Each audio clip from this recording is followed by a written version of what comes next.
Good morning. I am going to begin the walkthrough. We'll start with the interior stuff because I think most of the exterior stuff is very familiar to you based on vehicles that you've had in the past. So I'll get started here. So we'll just walk right through here. So starting on this end here, I'm sure you figured out your windows, of course your locks, your window lock. Now one thing about the window lock is when you're using your window lock, is this particular button is the only button that's going to work while you're using it.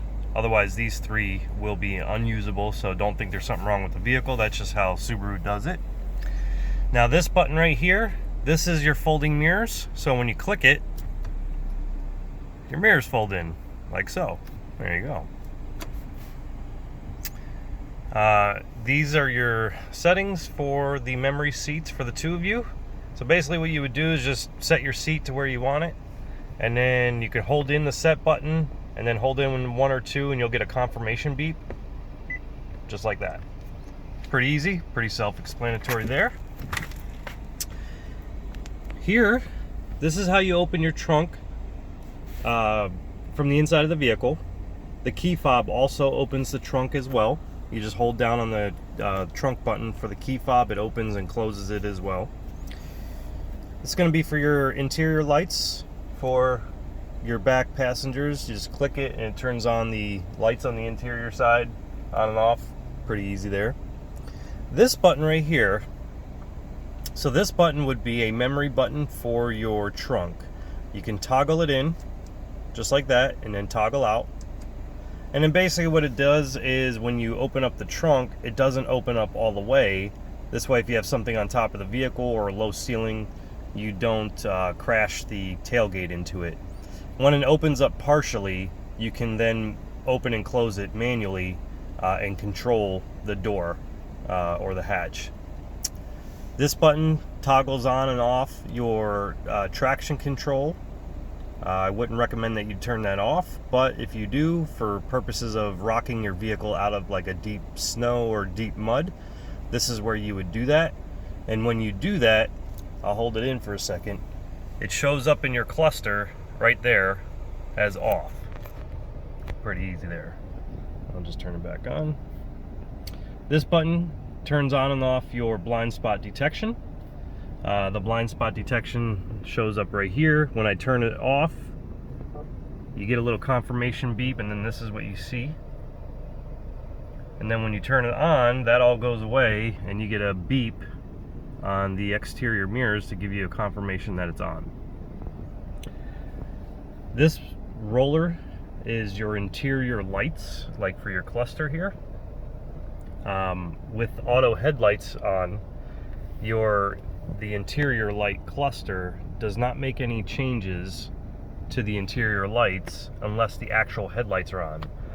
When you're in auto, if you go into drive or reverse, you'll be in your daytime running lights, and then when it gets dark, your headlights come on, and when your headlights come on, that's when you can change the dimness of your interior lights.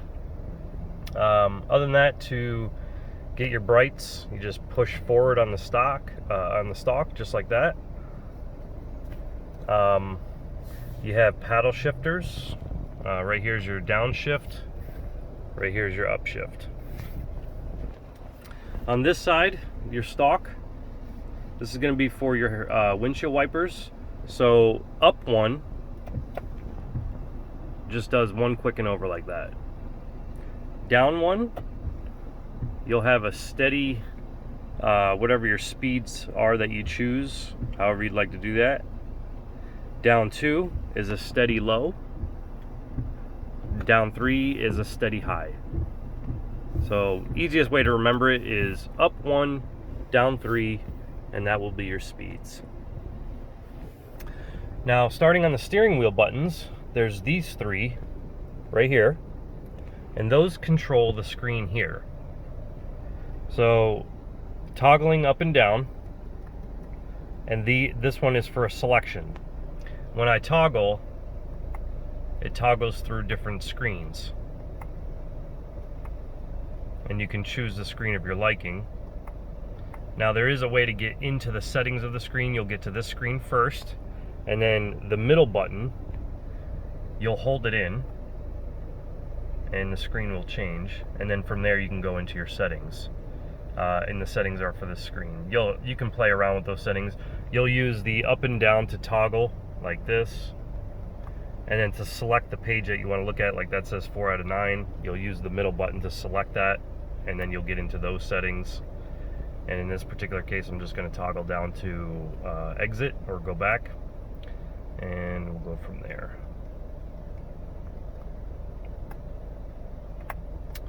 And that's pretty much these 3 buttons down here. Of course, you have your heated steering wheel.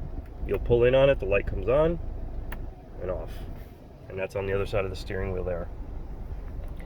These buttons here control a lot of the stuff for the radio. These 2 will change the saved radio stations that you have if you're on the radio screen. They'll also change the track on your CD player, like if you're just listening to a CD. If you're listening to something on your phone, you can change the track that way as well. This is just a simple volume rocker. Now your source button, the source button will cycle you through like your AM, your FM, your XM.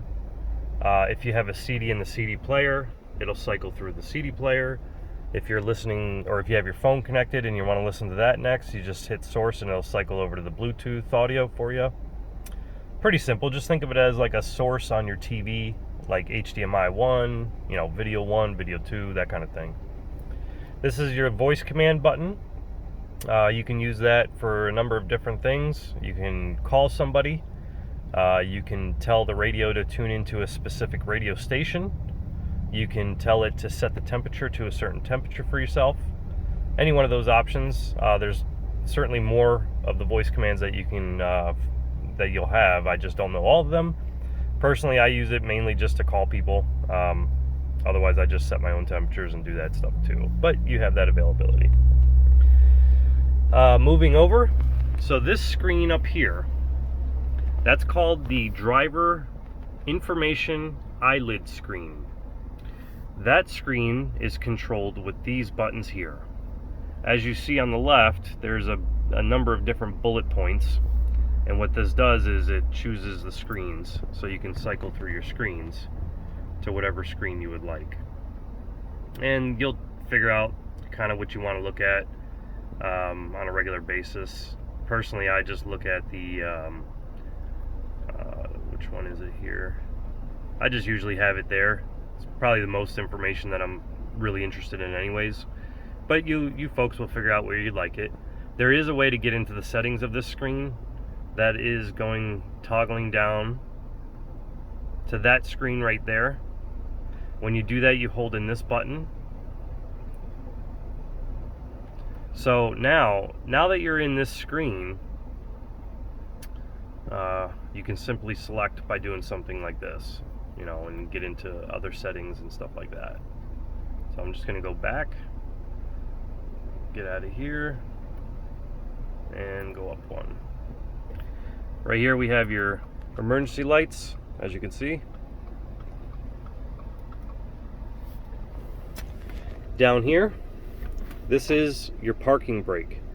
So just think of this as just like a regular parking brake where you'd pull up on it to use it and push down on it to disengage it.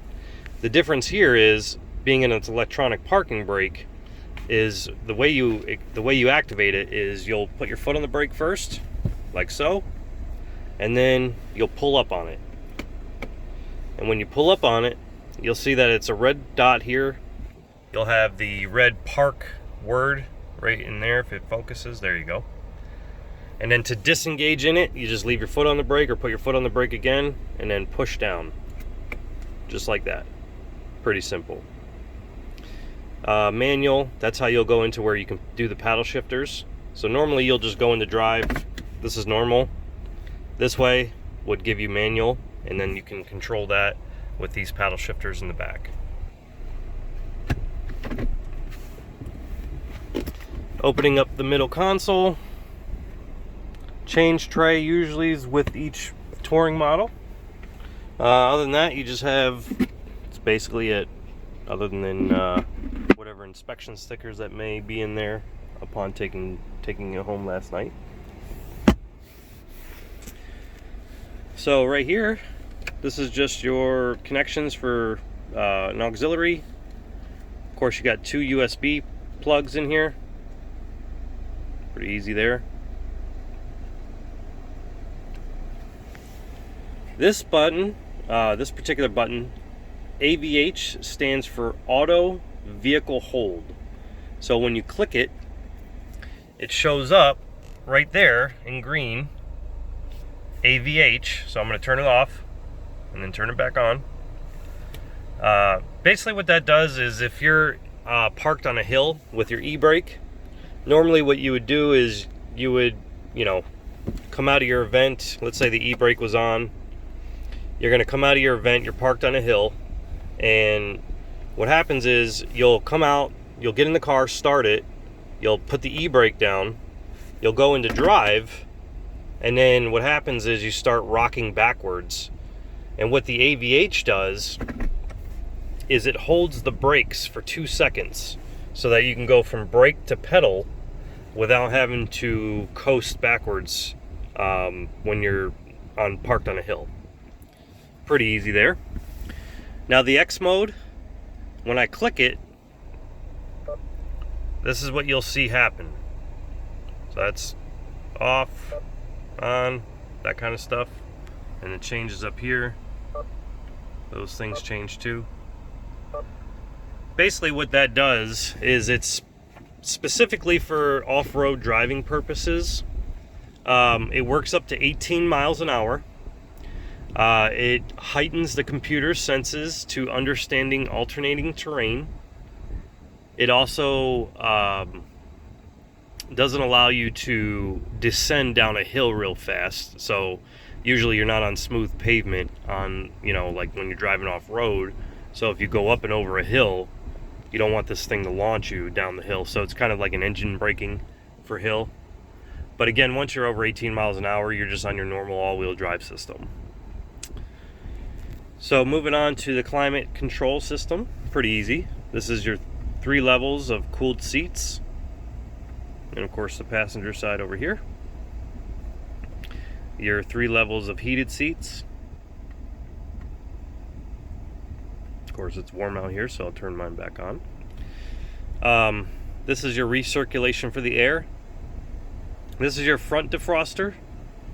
This is your back defroster. Now when you use your back defroster, 2 other things occur. Not only do you defrost your back windshield, but you also defrost your mirrors because you have heated side mirrors. You also will have heated windshield wipers, and that also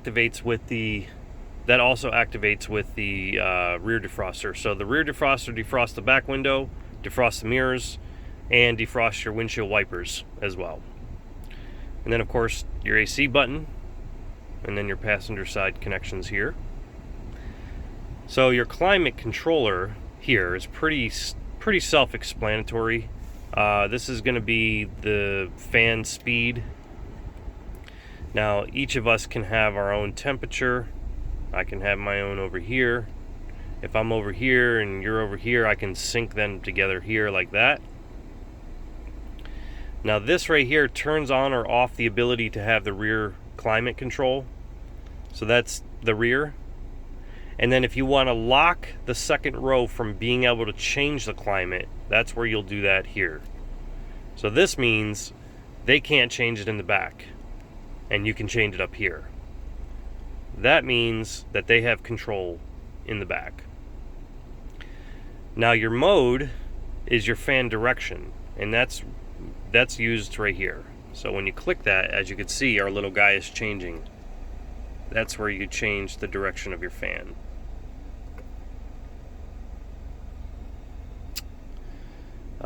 Then you have a max AC button and an auto climate controller as well.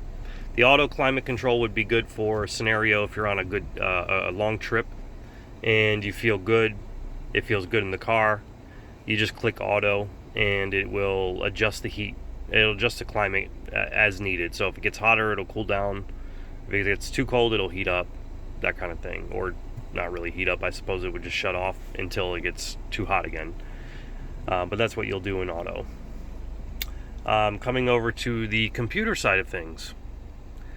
So you can add a shortcut. Shortcuts can be any number of things, like a radio station, a particular media player, a specific phone number, maybe a specific address, or a particular app that you use, or a setting. That's pretty self-explanatory there for you. Settings would be, from here, you can just kind of play around with this as you see fit. More than likely you probably have by this point. But otherwise you can page down, you can scroll this way, and that's pretty much what you would do there. Your sound settings, phone settings, and when you add a device, it's quite easy. I don't have a way to video that to you. Basically what you would do if you have an iPhone, you would click on add device and then go into the iPhone, go under settings, you'll go into Wi-Fi, and what you're looking for is it's Subaru BT, as in Bluetooth, and that's the name that you're looking to connect. And then it'll just ask you for the permissions for the contacts and stuff like that. So pretty self-explanatory. If you need more explanation on that, let me know, and I will get more explanation for you on that. Navigation settings, we'll get into those, or we'll get into the navigation here shortly. Vehicle settings, and then back home. This is your home button here.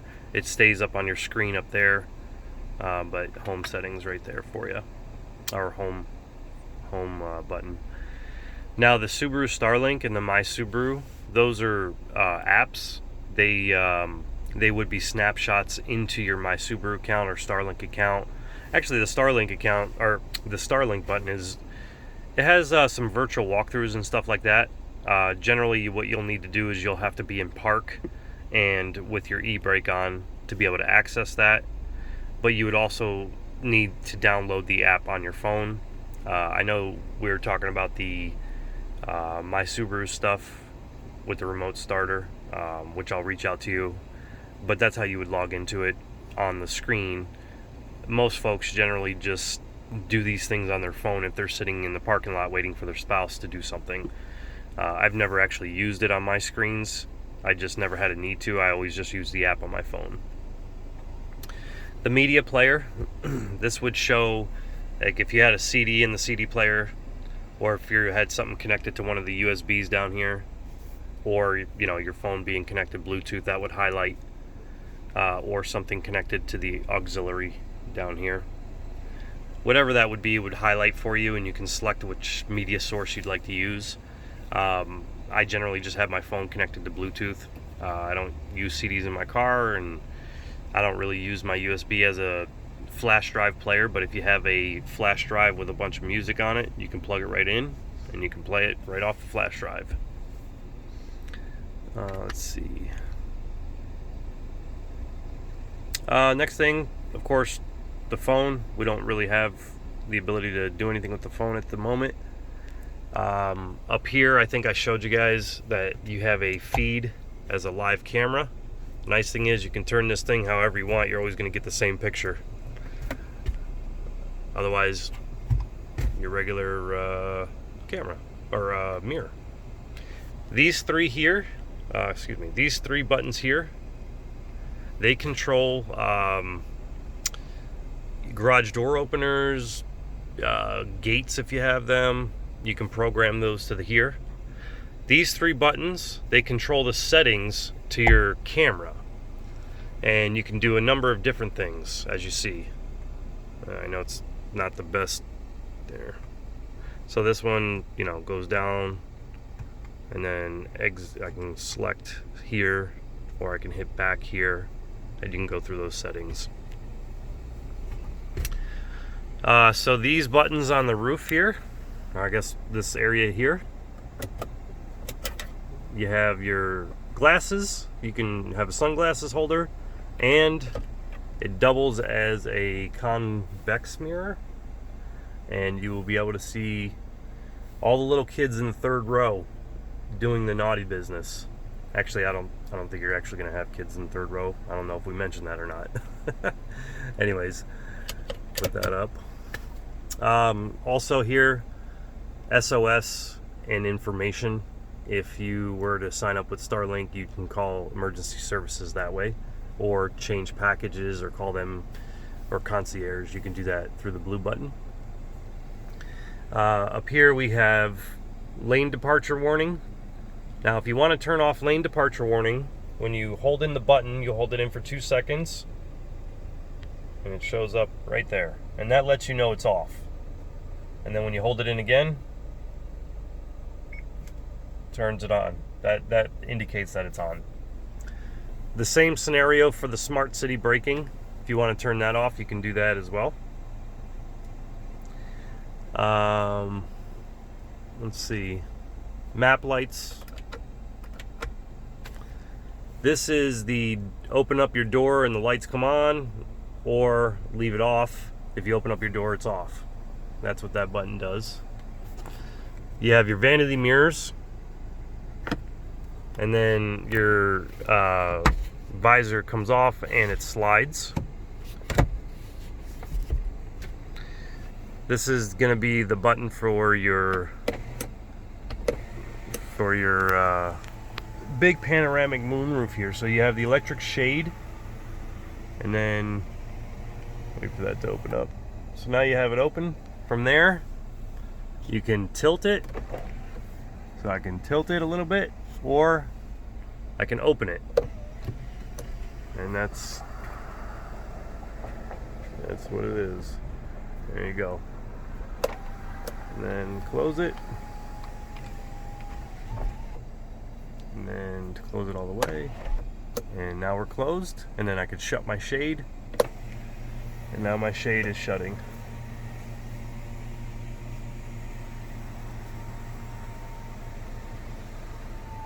Pretty simple. And then lastly, what I'll talk about is the cruise control. So to initiate cruise control, you're going to press this button first. When you do that, you'll see that screen change. Oh, as soon as I focus, there we go. Now, so you'll initiate it here, and then to set it, you just toggle down. You'll get to whatever speed you're at, and then just toggle down. Now these two buttons here, this one and this one, those represent the seconds behind the car that your eyesight, the adaptive cruise control, is adapting to the car in front of you. So when you see that, like if so for example, I'm going to go up 1 more second because I can go up to 4, and that lets you know, the 4 lines let you know that I'm set up for 4 seconds behind the car in front of me. You can go down all the way to 1 line, which is 1 second, or something in between. Now the other thing is if you do not want to use adaptive cruise control and you just want to use conventional regular cruise control, you can do that. And the way you do that is you would hold down on this down button for a couple of seconds until you see it change. That indicates, that little picture change right there on the left, that lets you know that you're in conventional cruise control. So that means if you're doing 70 miles an hour and you're coming up to a guy who's doing 60 miles an hour, the car will not adapt to that car, to the guy in front of you. You'll actually have to get out of the lane or hit your brake or do what you would normally do under the circumstances of everyday conventional cruise control. To get back to the adaptive cruise control, you just click either one of the buttons, and now you're back into adaptive cruise control. And that's pretty much it. Hopefully this was very helpful for you folks. Again, I really appreciate the business, and I look forward to future business with you. And certainly reach out to me if you have any other questions, comments, concerns. I'm available by text, phone, email, whichever you like. Thank you again.